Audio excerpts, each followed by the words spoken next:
पुराण कितने, ये ज्ञान तक नहीं है। पुराणों की तो बात बहुत दूर की बात है। जो पंडित जी बोलते हैं किसी ने सत्यनारायण की कथा का आयोजन कर भी दिया तो हर कोई सोचता भैया कि आरती के समय जाया जाए, तब तक तो जो है सबको विदा भी कर देते हैं प्रसाद लेने। भागवत की कथा होते बोले आखिरी में 1-1.5 घंटा बैठ जाएंगे।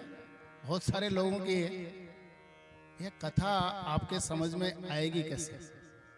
एक दिन सुनने मात्र से थोड़ी आएगी, आपको तो उसका नित्य अभ्यास करना पड़ेगा। हैं? करत करत अभ्यास के जड़ मत होत सुजान, रसियावत जात ही सिल पर पड़त निशान। पत्थर पे भी निशान पड़ जाता है, किससे? तिनके से, घास से जो रस्सी बन जाती है। हमें भी अभ्यास करना पड़ेगा सज्जनों इन चीजों का। तो बोले ये भागवत जी की रचना के बारे में आप बता दीजिए। द्वापरे समनो प्राप्ते तृतीय युग पर्यये, जाता पराशरा योगी वस व्याकलया हरे। द्वापर के अंत में कृष्ण द्वैपायन वेद व्यास जी और सत्यवती के गर्भ से पाराशर ऋषि और सत्यवती के गर्भ से कृष्ण द्वैपायन वेद व्यास जी का जन्म होता है। और कृष्ण द्वैपायन वेद व्यास ये 28वें वेद व्यास है सज्जनों। ये उपाधि है, जैसे पद होता है ना, तो ये 28वें हैं। हम संकल्प में भी कहते हैं प्रातः काल जब पूजा होती है तो आप सुनते होंगे, अष्टाविंशतितमे कलयुगे कली प्रथम चरणे।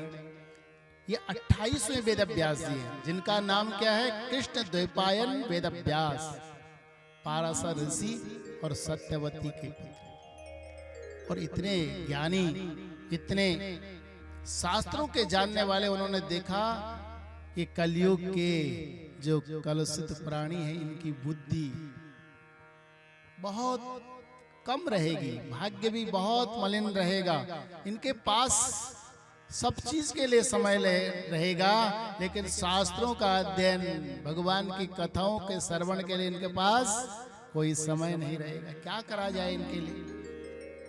सबसे पहले तो उन्होंने वेद के 4 विभाग करे सज्जनों, अलग अलग शिष्यों को उसको ज्ञान दिया। पंचम वेद महाभारत की रचना करी। उनके मन में कुछ अतृप्ति की भावना रही, एक एक करके 17 पुराणों की रचना उन्होंने करी। और जब पुराणों की रचना करने के बाद भी उनके मन में अतृप्ति की भावना रही। हम लोग करते क्या है?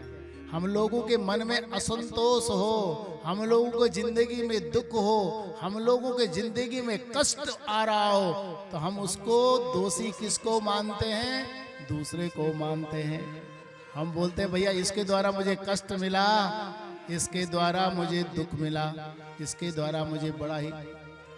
लेकिन सज्जनों ध्यान देना, ये आपके भाग्य में था, ये होना था। हमारी नीति कहती है सुखस्य दुःखस्य न कोऽपि दाता परो ददातीति कुबुद्धिरेषा। अहं करोमीति वृथाभिमानं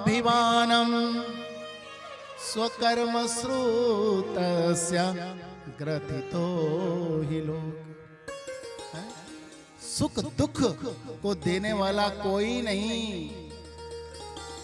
परो ददातीति कुबुद्धिरेषा, इसने मुझे सुख दिया इसलिए मुझे दुख दिया, ये नहीं आपके भाग्य में मिलना था। अहम करोमीति, कहीं पे 4 आदमी बैठे हों और आप भी बैठ गए तो हर कोई अपनी जो है ना व्याख्या करने लग जाएगा, अपने बारे में बताने लग जाएगा। भैया मैंने तो ये काम किया, मैं ये करता हूं, मैंने तो ये काम किया अपनी जिंदगी में। जवान व्यक्ति होगा तो बोलता मैं तो ये कर सकता हूं, मेरी पहुंच तो वहां तक है। कोई बूढ़ा व्यक्ति होगा वो कहेगा मैंने अपनी जिंदगी में ऐसे ऐसे काम किए जो आज तक किसी ने नहीं करे।